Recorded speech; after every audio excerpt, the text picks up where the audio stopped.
bazooka.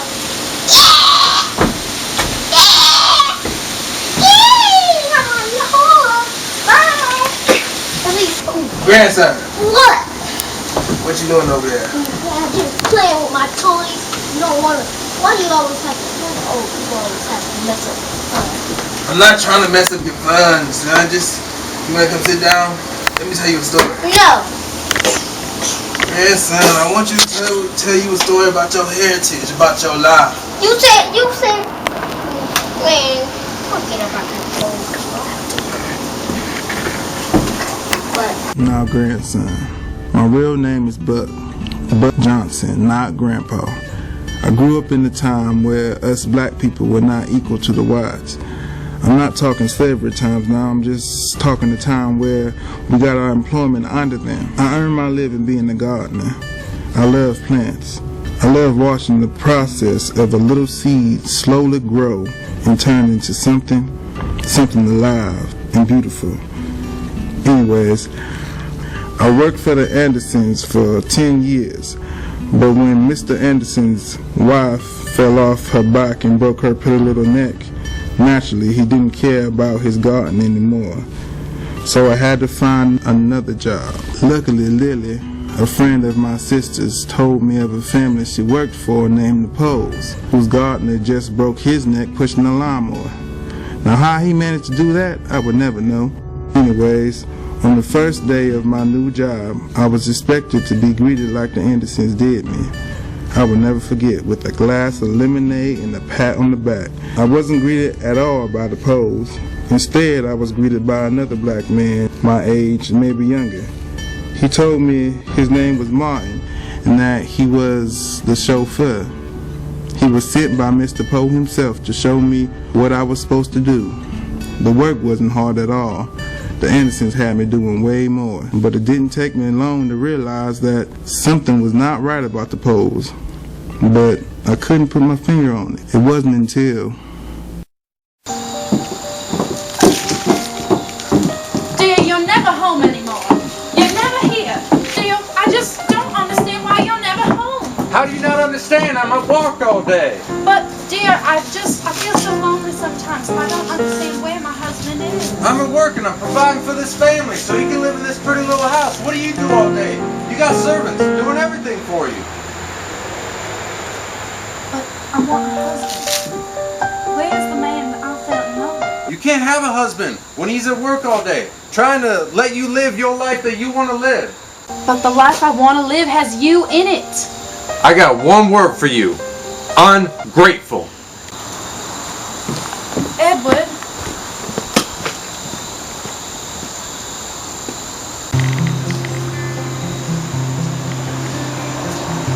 Oh, is everything all right?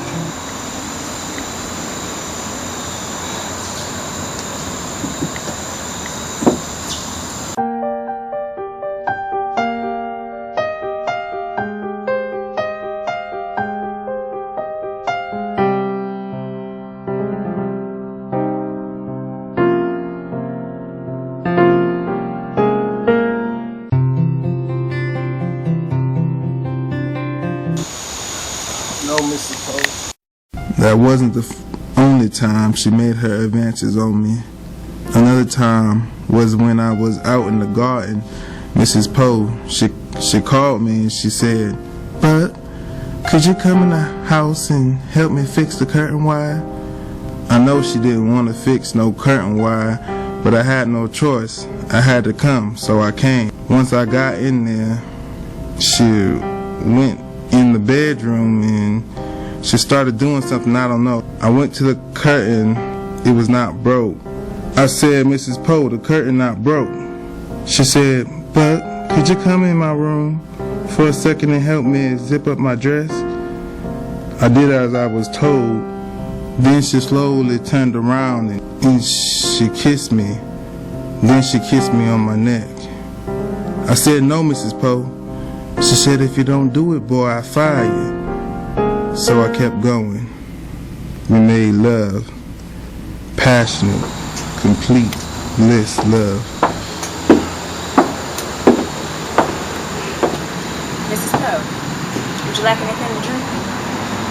No, Lily, thank you. Well, actually, would you mind getting the tapestries cleaned and cleaning the front windows? We're expecting company. No problem. Thank you.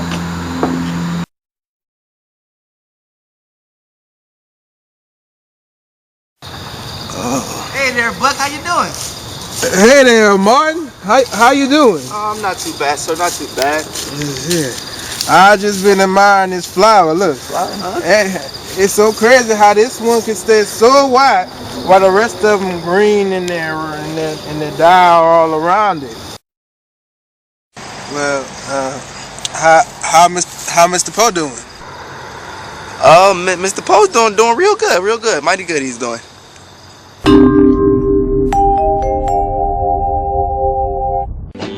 Come with me, my love, to the sea of love. I want to tell you how. So how you feeling about the baby? Well, Maxine and I were sitting down at dinner the other day. We were talking about it. And I mean, I'm pretty excited. Bringing a child in the world and all. But what about the divorce? I mean, Maxine and I really haven't been doing too well, but it's not much about her anymore. It's about the kid. I mean, if that wasn't coming, we probably would get a divorce, but bringing that child into the world is just something that I want to do. It has nothing to do with her anymore.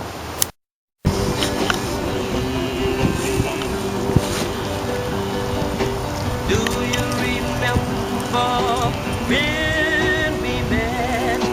That's the day I knew you were my Hey, bud. I want to tell Pretty you. excited how the Poes having the first child. Never thought you'd get pregnant after all these years. Yeah, she can get pregnant. You know that now. I talked to Mr. Poe earlier. Seems very excited about the baby. That's not. See you later.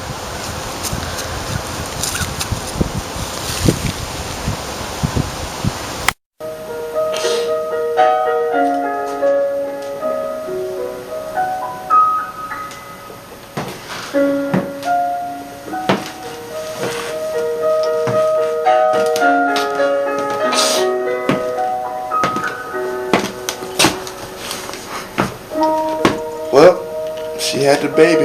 Is it a boy? Is he okay? Is he okay? Is he okay? He's black.